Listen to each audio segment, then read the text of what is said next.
How is it possible that we can know anything at all about something as small as an atom? Remember, the atom was first hypothesized, if you will, even before the time of Christ, as a fundamental particle that logically followed from the idea that if you keep breaking something up into smaller and smaller and smaller pieces, eventually you should get an atomos in the Greek, from which we get the word atom. This is what chapter 6 at the beginning is about. There's a lot of philosophy, theology, and history in this study, and the results of the study of light, whatever light is absolutely profound and amazing. And I think you're going to see that in these mysteries, some of which we're beginning to understand, we see both a very creative God, a God of providence, a God of wonder and majesty, and a God who wants us to enjoy his creation, and through that creation come to know him better. We begin with this picture of some fireworks. I've seen some beautiful fireworks, like in the Snake River in eastern Idaho, desert air. Thousands and thousands of people would travel from states all around to watch the fireworks. And then it would be coordinated with music. Everyone would have their radios on in their car or stereo, and the music was coordinated with the fireworks. 45 minutes or more longer. It was considered one of the biggest firework displays in the western half of the United States. In any case, no one would question the fact that when we talk about fireworks, they are beautiful. And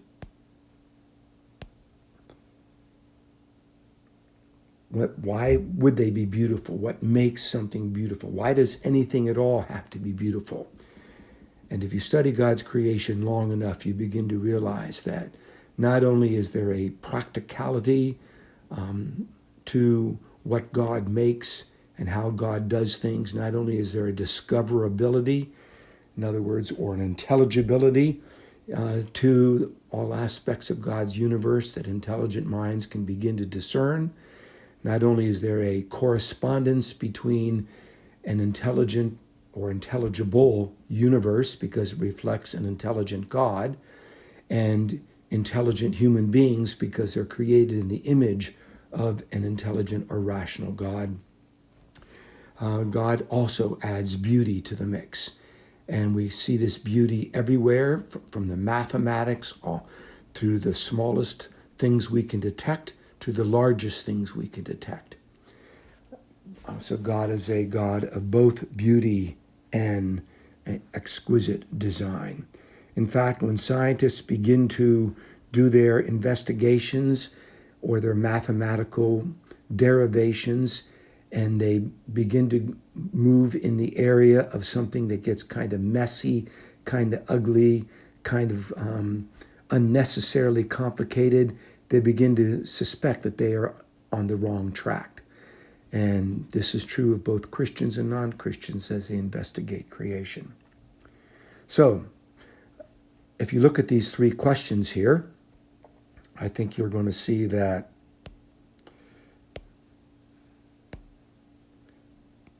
we're going to be able to answer which has the longer wavelength, blue light or yellow light. You should be able to do that by the time we are done. You should also be able to answer this question, which has the greater energy, blue or yellow light? And then number 3, how do the colors of light emitted by excited atoms contribute to our understanding of electronic structure?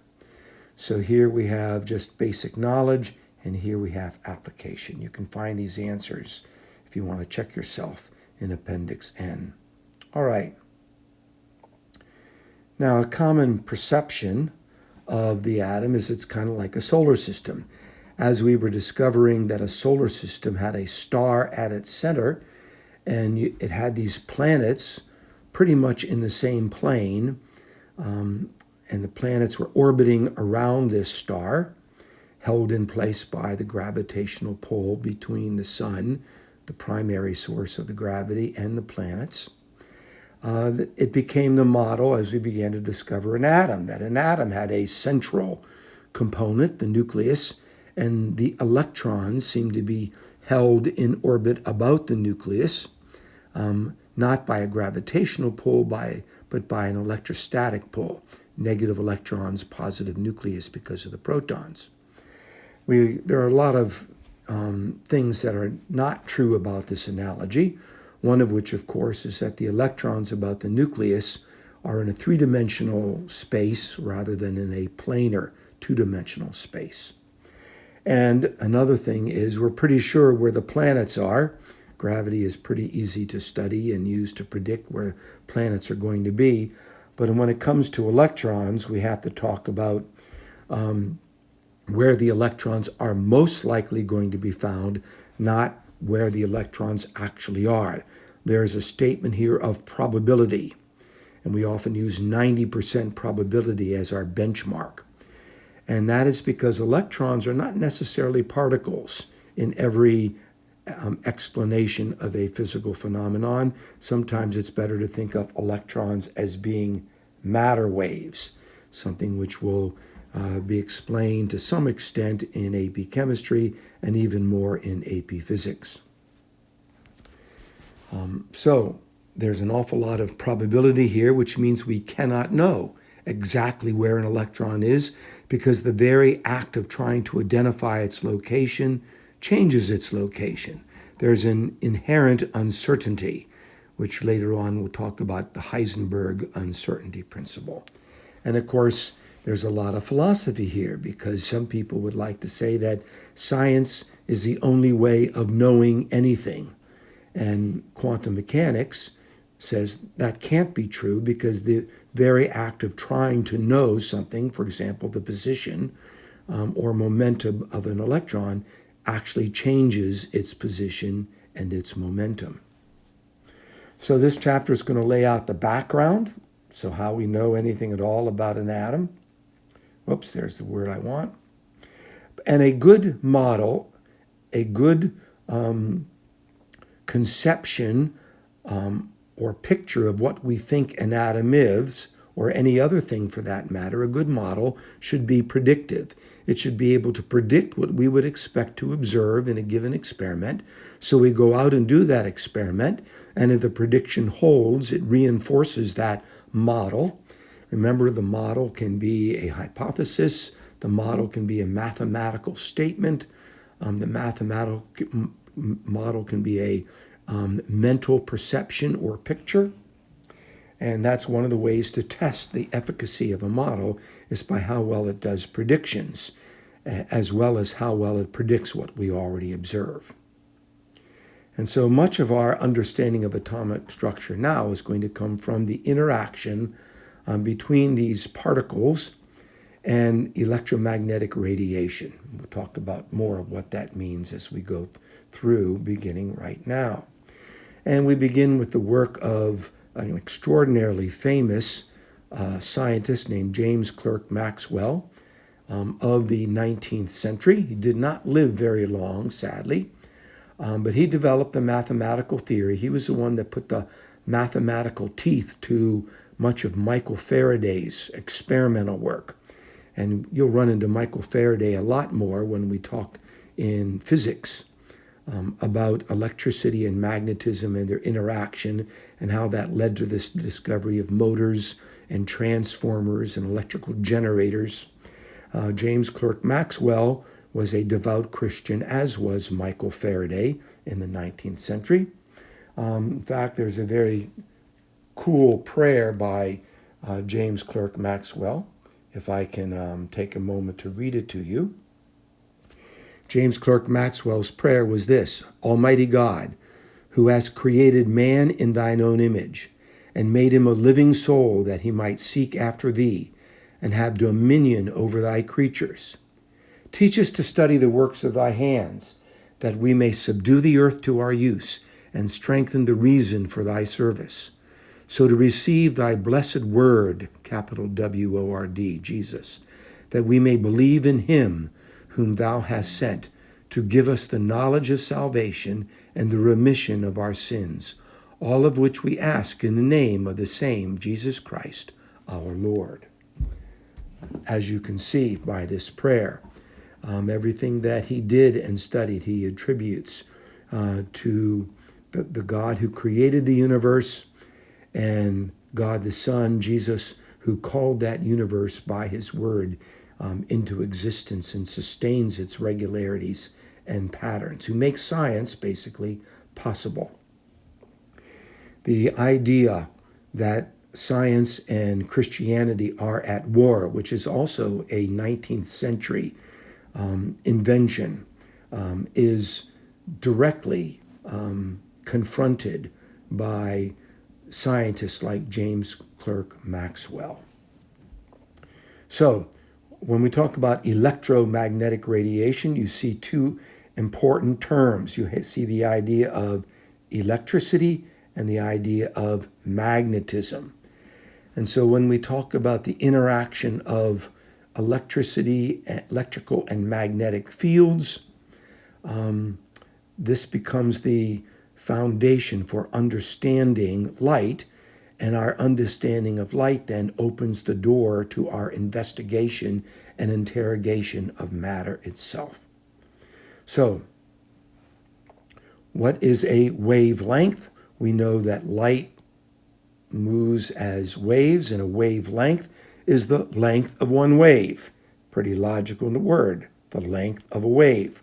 It's from one crest to another crest, or from one trough to the beginning of the next trough, or from any point on the wave to where we start the next wave. It's always the same length. It's symbolized by the upside down letter Y. It's not really what this is. This is the Greek letter lambda. We use Greek letters all the time, especially in physics and chemistry, because we run out of letters in the English alphabet to represent all of the terms and the constants that we are studying. And typically we express the wavelength in meters, but more frequently when we're talking about light in nanometers. So you're going to be using the conversion factor of 10 to the 9th a lot in this chapter and on the test over this chapter. There are 10 to the 9th or a billion nanometers in a meter. Now frequency is we often use the Greek letter nu for frequency, though a lot of books just prefer to use the lowercase f for frequency. You can see both of them. And nu, or frequency, is the reciprocal of a second, or 1 over second, or 1 per second, or in honor of Heinrich Hertz. We name it the Hertz. Be familiar with all of these ways to talk about frequency. In fact, if we look a little bit at Heinrich Hertz, he was the first person to send and receive radio waves. In fact, it's kind of funny. Heinrich Hertz is quoted as saying, "I do not think the radio waves I have discovered will have any practical application at all." And of course, that certainly was not true. And Heinrich Hertz, as far as we know, was not a Christian. For example, to quote him, "One cannot escape the feeling that these mathematical formulas have an independent existence and an intelligence of their own, that they are wiser than we are, wiser even than their discoverers." In a sense, he's kind of like, in terms of his belief, similar to Einstein. Einstein saw the universe or God of the universe as being kind of the beauty of the mathematics. And Max Planck, Heinrich Hertz is sort of saying the same thing.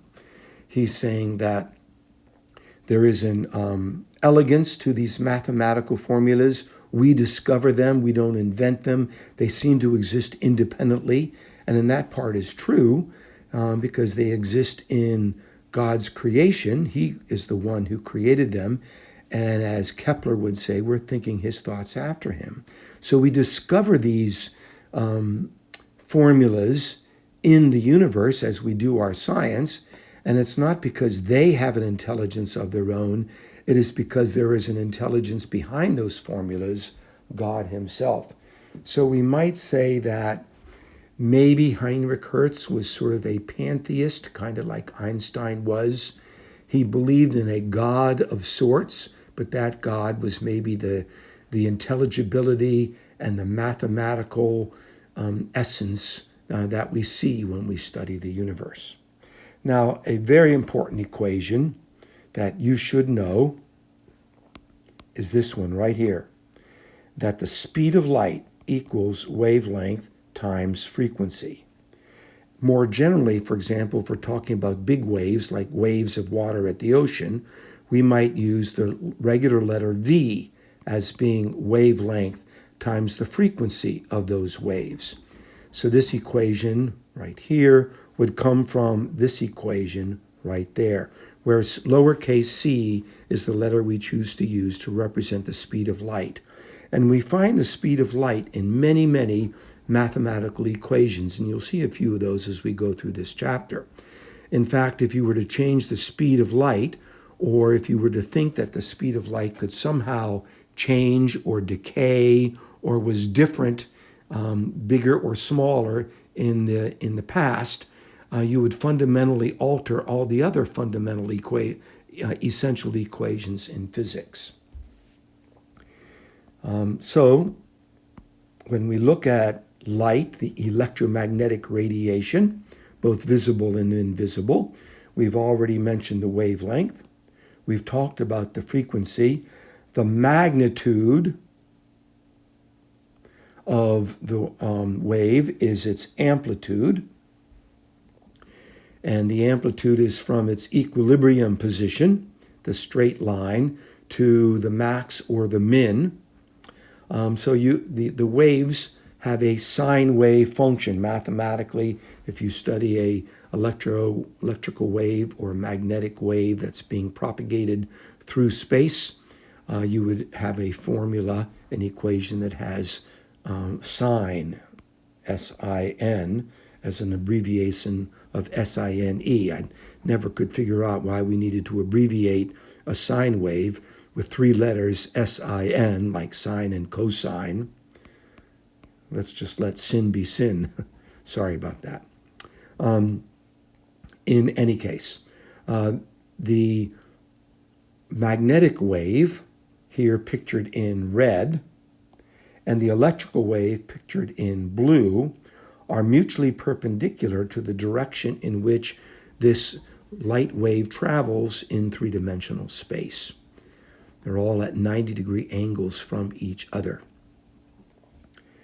And the speed at which it gets propagated is usually abbreviated or rounded off to 3 times 10 to the 8th meters per second. If you need more significant digits, there you have it. In ordinary terms that we're used to, 186,000 miles per second, or if we want to do kilometers per hour, approximately 1 billion kilometers per hour. That's pretty fast. And as far as we know, that's a speed limit of the universe. Light cannot travel faster than that. When light enters a denser medium like air or water, it actually travels ever so slightly slower than that. In fact, in some researchers in science, we are trying to develop materials, crystalline structures, that when the light is going through that crystalline structure, it is slowed down so much or retarded so much that you can actually watch the speed go through that material. That would be fascinating. So you should memorize the equation that the speed of light equals wavelength times frequency, even though on the official AP test they would give that to you. You should also know the definition of light. And I will give you my definition of light as an obscure science teacher. But I think it's helpful. And you might even see it on a test. If someone were to ask you, Al-Qaeda, for example, confront you on the street, what is light? If you were stuck with one word, you might say light is energy. But of course, there are other forms of energy that are not light. But I would say that light is packets of energy called photons, which have wave-like characteristics. There are particles that act like waves, or you could say there are waves that act like particles. And as we go through this chapter, you will see that depending upon the property of light we're trying to explain, sometimes the particle definition is better, sometimes the wave definition is better. It happens to be both. Neither model, particle or wave, is adequate. The particle model was the one held by Newton, and then in the 19th century, we had the wave model of light with Christian Huygens. And now we kind of combine the two. And that was one of Einstein's observations. Now, of course, there are many kinds of light, but usually when we talk about light in this context, it's because we have oscillating electrical and magnetic disturbances. And what's oscillating? Charged particles. These charged particles, be they charged atoms, which you know by the word ion, or they are electrons, charged particles that are moving or oscillating. And of course, they can oscillate by going like this, vibrating. They can oscillate translationally by moving in a straight line. They can oscillate by spinning. All these kinds of motions of a charged particle are going to produce electromagnetic radiation. And don't forget, there are kinds of electromagnetic radiation that you can't see, and they are named in this particular paragraph right here. A little bit more on that in a minute. Meanwhile, in your upcoming test on this chapter, there are going to be some math problems that are going to involve using very small and very big numbers, including Avogadro's number. And you should be able to use this equation right here to calculate speed of light or wavelengths or frequencies, depending upon what information is given to you. And pay attention to the units. Make sure that you are using the right units and ending up with the right units. So when we look at the electromagnetic spectrum, we can see that there's only a small part of light that we can actually see. Obviously, there are other organisms that God has created with the ability to see beyond the red, that would be in the infrared region, or beyond the violet, in the ultraviolet radiation. We cannot see in those parts of the spectrum. And in Star Trek Next Generation, there is a character named Geordi LaForge who has to wear a visor because to enable him actually to see in the entire electromagnetic spectrum, not just in the visible. And I can imagine that must get very, very, very complicated. In other words, we do not look out there and say, oh, look, there goes KMOX radio, even though those waves are traveling through your room right now. You do not see them with your eyes, nor do you have X-ray vision and can see the bones in your hand. We have devices for doing all of this. And interestingly enough, also, when we talk about those devices, as we have studied light and electromagnetic radiation, we now have telescopes, if you want to call them that in every case, that can see in the gamma rays. We have X-ray telescopes. We have ultraviolet detecting devices, infrared, microwaves, radio waves, long radio waves. We have devices that can look into space, and all of these different parts of the electromagnetic spectrum, and we learn different information through each one of these types of devices. What we learn about the universe and about light is different from the gamma ray scopes compared to the X-rays, compared to the microwaves, compared to the radios. And we put all of this information together to learn a tremendous amount about the universe that is outside our planet. Very cool that God would give us all these different sources of information. Every part of the electromagnetic spectrum is a source of information about the universe around us. And so we invent these devices to use the different parts of the electromagnetic spectrum to interrogate and investigate the entire universe. Now, can you put the different parts of the electromagnetic spectrum in order? And I hope you can, just in case you're asked to do that on a test. And you would begin with the visible spectrum. And you would say, well, you go from blue to red in the visible spectrum. If you think about Roy G. Biv, red, orange, yellow, green, blue, indigo, violet. And of course, the violet in this is going to the left. The red is going to the right in the picture here in the book. Other books might put it in the reverse order than what you see here. You should also know that ultraviolet, and I'm going to put it right here, ultraviolet is beyond violet. And ultraviolet light can burn my skin. Ultraviolet light can not only give me sunburn, but can even cause skin cancers because it packs enough energy per photon to actually disrupt some of the DNA or proteins in skin cells.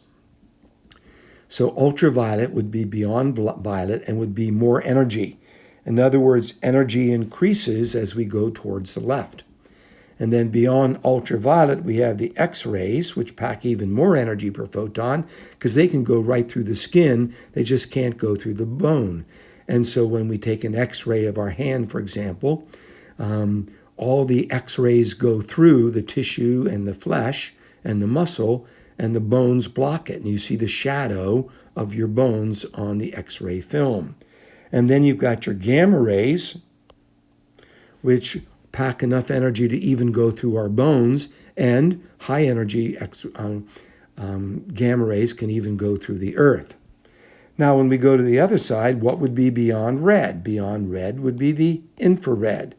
And often you go to a fast food restaurant and they may be keeping your food warm with infrared types lights. And you see regular light, but you see a reddish hue to them, infrared, because that's pretty much what we think of heat. And then beyond red, we have our microwaves. Microwaves happen to have just the right oscillatory energy, if you will, to cause water molecules to flip-flop, to go back and forth, because water molecules are polar.